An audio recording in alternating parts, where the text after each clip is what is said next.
For decades, the global outsourcing industry functioned on a simple premise: heads in seats. Massive office floors were filled with thousands of workers executing repetitive, routine tasks. But by 2024, artificial intelligence began automating that entire baseline of predictable labor. Removing those routine tasks created a complexity void. The only functions left for human workers were the high-stakes, nuanced cases that automated agents couldn't resolve on their own. This forced a global split. The Philippines specialized in the human element, utilizing high English proficiency to become the world's empathy hub for complex customer relationships. India took a different path. Rather than competing for the remaining voice-based roles, the country pivoted to become an intelligence engine, an architecture designed to handle massive-scale technical operations and AI infrastructure. To make this transition work, India replaced the old model of cheap labor with something new: compute arbitrage. The shift is anchored by the billion-dollar India AI mission, which provides heavily subsidized access to elite hardware, like these high-tier GPU processing units. This chart shows the direct result of that subsidy. By bringing processing costs down to $0.78 per hour, India can offer a 70 to 80% reduction in the total cost of training and running AI models.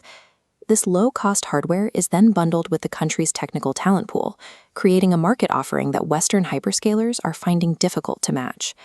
The traditional back office has evolved into a global brain. Instead of exporting high-speed processing logic, but digital logic is only half of the strategy. Software dominance is difficult to maintain without also building the physical hardware that the future actually runs on. To build that capacity, the government introduced production-linked incentive schemes.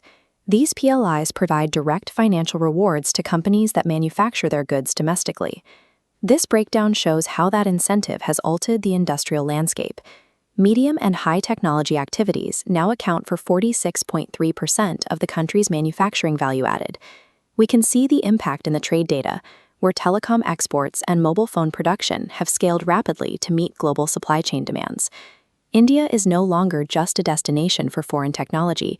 It has positioned itself as an essential forge for the physical products that power the global economy. When a workforce moves from just writing code to designing the entire product architecture, the nature of the value they create changes.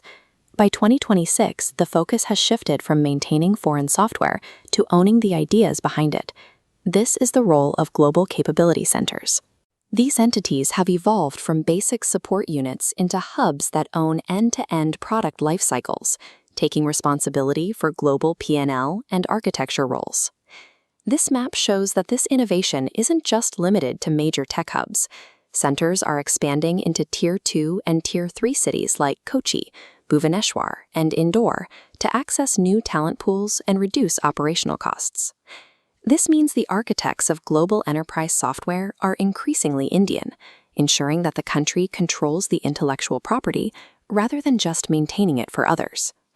This pivot to high-tech manufacturing and AI infrastructure is driven by a hard deadline. To maintain its rapid growth trajectory, India has to extract significantly more value from every single hour of work. This chart tracks the demographic dividend, the closing window of time before the national population begins to age.